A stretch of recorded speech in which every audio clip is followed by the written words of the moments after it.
Welcome, everyone. This is Coffee with a Founder, not a journalist. I have another podcast. And we're here to discuss the mindset of someone who's doing a venture-backed company, because you got to be somewhat crazy to do it and survive it, Andy, to be frank. I'm Beck Bamberger. I'm a founder myself. We work with founders who are venture-backed. This is why we are here. And Andy White is with us today. He's coming in from Austin. It's a little hot there, Andy, I understand. You're the founder and CEO of Closinglock, which we're going to talk all about. Thank you for being here. And hi. You got it, Beck. That's great. Thanks for having me. Yes. By the way, on your LinkedIn, under the About section, you have here, I think almost everything is possible, and I am not afraid to put the hard work to make it happen. We should use that as a launch off here of what that means. Why you have a 2-sentence bio in your About. I am an optimist who enjoys solving challenging problems. And then you think, I think almost everything is possible, and I'm not afraid to put the hard work to make it happen. Why did you put that on your LinkedIn in 2 sentences? Well, in fairness, that was 8 years ago, so I don't remember exactly, but it's all true still. I do believe just about any problem is solvable. And sometimes you got to think outside the box. One of the things I like to say while everybody else is thinking outside the box, I'm the only one thinking inside the box to solve the problems there. So I like the creative problem solving. What do you mean you like to be thinking like inside the boxes and like, here are the parameters of the problem. So let me think about the confines of it and how I solution from there. Well, there's Occam's razor, right? That sometimes the simplest explanation is the best one there. And I think that applies to problem solving as well. A lot of times people will try to come up with something super complex or complicated to solve a problem. We saw that in our industry when we first started. We found people were trying to solve the problem of wire fraud in real estate by changing how they were communicating some of the wiring instructions, but not doing it in a way that actually stopped the problem from happening. So I think a lot of times you can just look at something and say, hey, you know what? There's maybe an easier or obvious answer here that we can go after. Okay. So what brought you into what here's where I'm like, oh, it's such a niche thing. You're preventing fraud with wiring as it relates to closing homes. But I'm sure it's not a niche industry if I've learned anything with all the things. So why this little pinprick of a problem that you're solving here? Yeah, I think you're exactly right. If you dive into any industry deep enough, you find that they're all full of problems. Yes. Real estate's no exception to that. And I think a lot of industries are this way. You kind of realize they're all held together with bubble gum and duct tape when you get under the hood there and really see what's going on. My case was actually from my wife. I was PhD in computer engineering. I was working as a machine learning chip designer in California after grad school. And we moved to Austin to start up an office here with that startup. Unfortunately, that didn't work out. I was working at Samsung Research because I wanted to see how one of these big tech companies operated before I did my own thing. Architect. Yeah, exactly. What does that even mean? Is that fancy for project manager? Which is no, definitely not. It was very engineering related. It was we were looking at applications that were running on computer chips and figuring out how do we make them run faster. And that was through software redesign, algorithmic improvements, compiler improvements, all the way down to hardware redesign as well. And so I was doing that, very different than what I'm doing now, obviously. But the impetus was actually my wife, who came home from work. She was in real estate here in Austin. And she said, hey, one of our home buyers almost lost their life savings today. And I thought, that's fascinating. As an engineer, naturally curious. Tell me more. And so she described a phishing scam or a spoofed email that the home buyer had received that said, hey, wire us your life savings. This was in 2017. So this was a, less sophisticated. Problem. Yes. But Exactly. they've always been about like, you call the bank, you double confirm, you like say the number, they say the number. But even now, like, is a voice I'm talking to even real? Like now I think about all these things all the time. So I can see the need from all this. So what happened in that situation? Well, they so just like, oh, and how?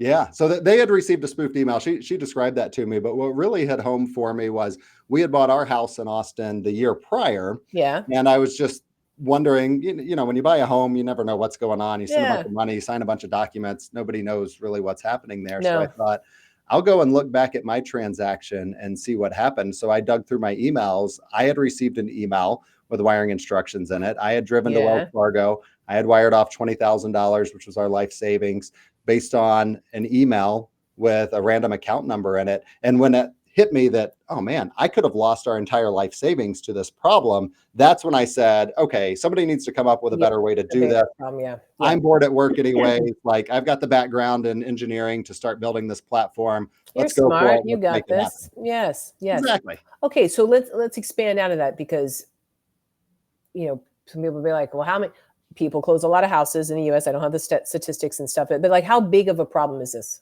Yeah, well, it's hundreds of millions get reported lost to the FBI each year through their Internet Crime Complaint Center. But the actual cybercrime losses, a lot of it doesn't actually get reported. Nobody actually Yeah. knows the actual number. Wow. But it's pretty easy to talk to any title company out there and say, hey, have you heard about wire fraud in real estate? And they all have either lost money or they've come very, very close to losing money. So Wow. yeah, Wow. very prevalent. Okay. So just consumer notice here for everybody listening. Like, what do you do right now? Let's say, okay, I'm closing on this property. Yeah. They've been telling me, watch out for wire fraud, call the number, confirm the thing. Like, what would you say right now you do? Yeah. And then what are you all solving if it's beyond those steps, I'm assuming? Yeah. So pick a title company or an attorney office that uses Closinglock. That's the first thing you should do if you're a home Yes. buyer, obviously. Yes. That Number one. was a softball. You threw it up there, so I had to hit Perfect. it I there. did. Yes. But yeah, if you're not using Closinglock, verifying that you've got the right wiring instructions from the right person, and fraudsters are incredibly good at making you think that they're the right person. They'll get on the phone call with you. They'll get on a video call with you like we're doing now in this podcast. And they'll say, yeah, that's me. Those are the wiring instructions I sent. And they'll watch these transactions for months. They'll know every single detail about the transaction. I don't want to get into the nitty gritty details of all of it. No, it's just scary though, of like, yeah, what? it's incredibly complicated and complex the way the fraudsters will reverse engineer these transactions and go after people. And they'll call you up and say, hey, I just sent you the wrong wiring instructions. Here are the right ones. Call me back to confirm, or we can just do it over the phone. We can do a video call, whatever you want to do. Yeah.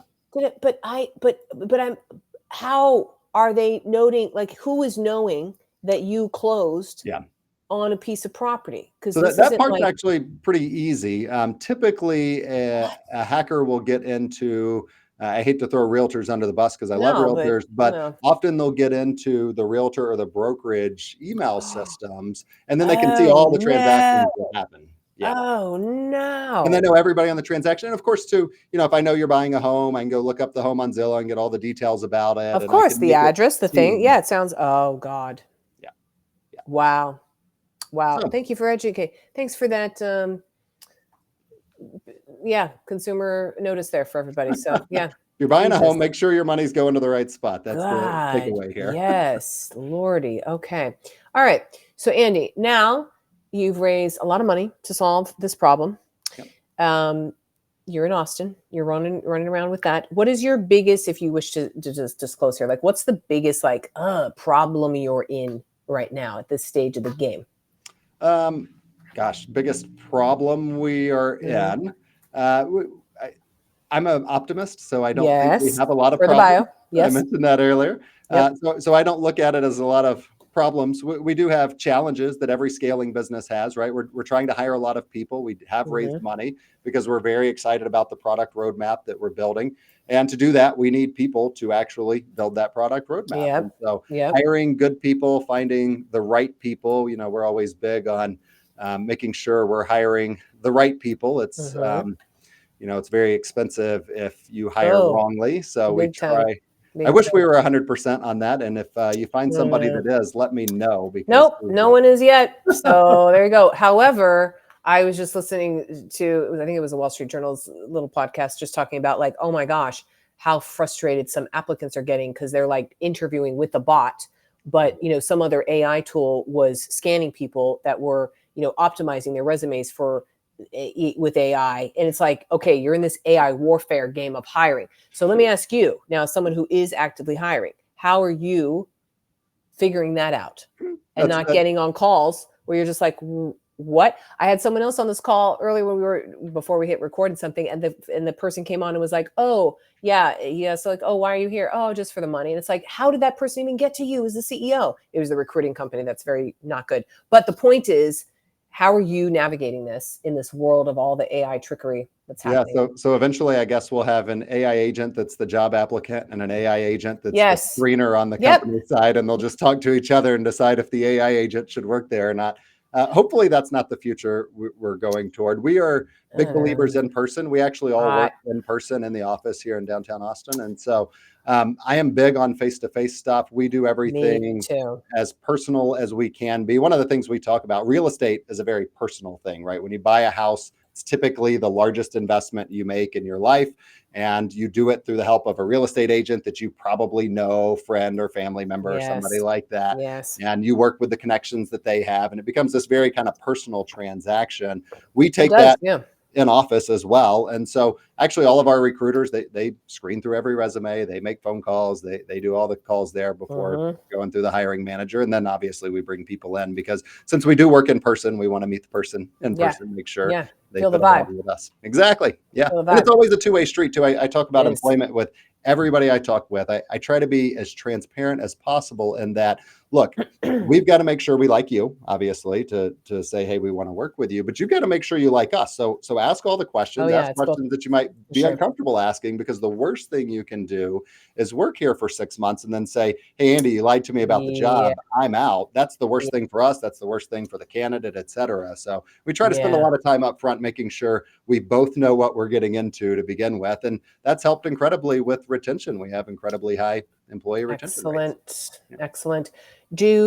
What's the most uncomfortable question you've heard? Where you're like, damn, they asked this. Yes. Is there one that stands out? I don't get uncomfortable very easily. So I'm not sure any question has made me uncomfortable. People ask like, what is the board structure like? How much money have you raised? What are your future thoughts on fundraising? What are your future exit plans? But I think all those are great questions. I guess some people might feel a little squirmish about that, but I'm very transparent. No, although how much have you raised? This is information I can verify online. So we've raised over 50 million now. Yes. But here's what irks me, Andy, is when you have someone and it's like, you just asked a question that you could have Googled to find or chat. I don't care what search engine, whatever you're using. That's okay. It's not an informed question. You're so generous. I'm like, you didn't do your research on this. Well, it depends on the context, right? Because I agree with you. If it's something like, if I went to apply for a job, I would look up that job. I would know. Actually, so here's an uncomfortable question I got. Day one of a new hire. So this was somebody that had already been hired. They started here first day, and I try to go by and say hi to everybody on their first day, or at least within their first week of working here. We're only 100 people in the office. It's not that hard. And just, introduce myself, try to get to know them for a few minutes. And I went over to a new sales hire, SDR, and said, hey, I'm Andy. Just wanted to come say hi. And he said, okay, great. And I said, tell me about your background. We talked for maybe 5 minutes or so on person's background and everything. And then he said, well, what do you do here? And I said, oh, I'm the CEO here. And not that, he needs to know who I am, but you think he would have at least visited our website. And at the time, I think we only had 40 or 50 employees. We're a very small company. It shocked me that he didn't even know the people he was going to work with on his first day. Suffice it to say, he didn't do a very good job at sales. So that's why we fired him. I don't care if he knew me or not. That's irrelevant to the job. Exactly. Because it's not that he didn't know it's you. It's that you are indicating to me that you have not researched the top leader of this organization that you now work for. Yeah. And he's going to me, that is lack of judgment to other companies. Yeah. Is he going to call their president or their founder or their CEO or whomever and say, hey, I have no idea who you are, but you should buy our software? Like, that's I'm so glad you bring this up. I have had a few of those where someone's on with me and they're like, oh yeah, what do you do, Beck? And I'm like, oh, and now I just have fuckery with it. Now I'm just like, oh, I was an intern. I'm just here interning. Exactly. That's what I should have said. Like, yes. Oh, you just throw it back, because then they're going to be like, I didn't know what to say to him because I didn't want to be like a jerk about it. I was just like, no, you just have fun with it. Just, I'm an intern. Someone got me back here one semester. I'm a PhD student. Yeah. Oh, okay. I'm going to start using that. An intern, apprentice. Wow. Okay. That's a surprising one. Okay. Where do you see the future of this going in terms of cyber as it relates to, of course, to AI stuff, but maybe even more niche in your industry? Yeah. When AI first came out specifically, I was pretty big on like, we're overestimating what this is going to do. We've heard about blockchain before. We've heard about crypto is going to revolutionize real estate. Blockchain is going to replace title. Sure, For a long time, we've heard about things that are really going to revolutionize every industry. Of And course. so I was like, it's probably a little bit overblown, and then decided, hey, just naturally curious, I'll try it out myself. And so started working with it. I heard recently the CPO of OpenAI had a great quote on, "This is the worst AI model you'll ever use." And I thought, man, that's really an interesting way of thinking about it. I think that same idea and concept applies for real estate. So real estate has become more digitized over time. It's still very complicated and cumbersome and not a good experience. And that's what we're working to fix. But this might be the most complex real estate transactions are, right? If we can succeed in our mission here to make these things simpler, you could actually have a real estate transaction in the future where you have AI agents that are working with all the parties on a deal. So actually, let me back up a minute. If you think 50,000 foot view of real estate transaction, really all that's happening is we're moving data around between a lot of different parties. We're generating the legal documents to make sure this gets recorded appropriately. And then we're getting all the money moved to the appropriate place, out of the buyer's account into the seller's account. So basically, that's all that's happening. It is simple. When you say it like that, it is. Yeah, it's pretty simple, right? So when you think about it from that level, it's pretty simple. And then you dig into the layers there and you realize all the complexity that exists. But with the advent of AI agents, and we were talking about AI bots applying for jobs earlier. Well, what about these AI agents that are helping collect information? So all this data is flowing around, email, phone, and fax. Can we use AI to extract that data automatically? So instead of people taking that, there are so many experiences that I have that I'm like, how? And you just see the gaping hole that is so needed with just the basic stuff. It took me, this was like last week, it was like 8 minutes. I looked at the phone. It was like 8 minutes for this woman, God bless her soul, to like type out my information for like an eye appointment. Like, okay, and what was your insurance again? And I'm like, lady, how is this not? How are we here? A huge pet peeve of our COO, he was the first guy that joined with us, Weston. One of his big pet peeves, every time we travel together and we end up checking into a hotel, and he's exactly right. They sit there typing forever. Like, I need your ID, I need your credit card. It is a horrible experience. You knew I'm coming. That's the thing. The hotel check-in, TSA. And this. Here's my ID. Let me on the plane. Here's my ID. Give me my hotel keys. Here's my ID. Let me close on this real estate transaction. I'm so glad you mentioned this too, because listen, we already know if you do global entry, you know we are capable of the machine scanning you in less than 3 seconds and you walking away. Exactly. And like we're there. And yet we're still the shoe thing just got changed, by the way, today. Like now you don't have to take off your shoes. We're done with that 20 years later. All right. That's fantastic. So that's where we're going. You asked where this thing is going. Eventually, we don't have to take off our shoes when we buy we're shoes on. We're shoes on. There you go. But I do think that, the other thing kind of on where we're going with this, fraud continues to evolve. That's what I found fascinating about this real estate industry, because I got into it and I was like, oh yeah, we'll solve this one little fraud thing. And then the amount of fraud vectors that have popped up over time, different ways, clever ways. I mean, fraudsters are very clever people to defraud, because real estate, it's a lot of money moving around with a lot of different parties on the transaction. And so not surprising that sometimes it goes to the wrong spot there. But the fraud has continued to evolve, which has been, good for business, frankly, because we continue to evolve and innovate. And you asked earlier about the funding amount. The reason institutional investors want to put $50 million into the company is because they're like, hey, this is a big problem and it's going to continue to become a problem. And Closinglock's got a good way to thwart this. So that's what we're doing. Andy, I think we ended there. That's what we're doing. We're fighting the good fight against the agents or the scammers. Man, that's one of the things too. Like, don't you just want to find some of these scammers and just be like, listen, okay, or drug dealers, like, listen, you're really good. You're really good sales. You're really good at hacking. Like, could you just get on this side of the line? Convince them to be on the right side of the world. Yeah. On this side, because clearly you're clever. I hate to say this. I think there's probably more money in the fraud than there is in the fraud prevention. But, the nice thing about what we do, and I tell new employees this as well, we're not doctors, we're not saving lives or anything, but we are protecting people's life savings. And we do something that has a huge value add to society. And, we make money at it. So I'm not going to shy away from that, but it's a value add to our society. And so it's nice working on something that, actually helps people. God.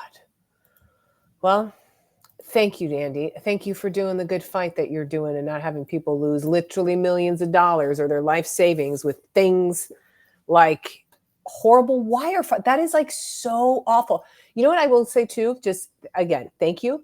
And also, so much of the cybersecurity stuff is like you never hear about it or anything, but this is something like, oh, you'd hear about this. And this is like a gutting thing. This isn't something mysterious, you know, a bomb doesn't go off in your, you know, your city or whatever, which is a lot of like the cyber's problem, you know, in PR-ing anything with cyber, but yours is like so gutting if it happens. So my God. It actually helps when you go to talk to investors because everyone immediately knows what you're talking about. Yeah. Yes. Yes. It's a clearly feelable problem. My God. Exactly. Well, again, thank you for being on today with our little coffee with the founder. We're not drinking coffee, but it's all good. Guess what, Andy? Right here. Does that count? Oh, that's perfect. Andy, we can keep the shoes on. Great. Thanks so much, Beck. This was awesome. I appreciate you having me. Thank you so much. Thanks, Andy. See ya. Take care.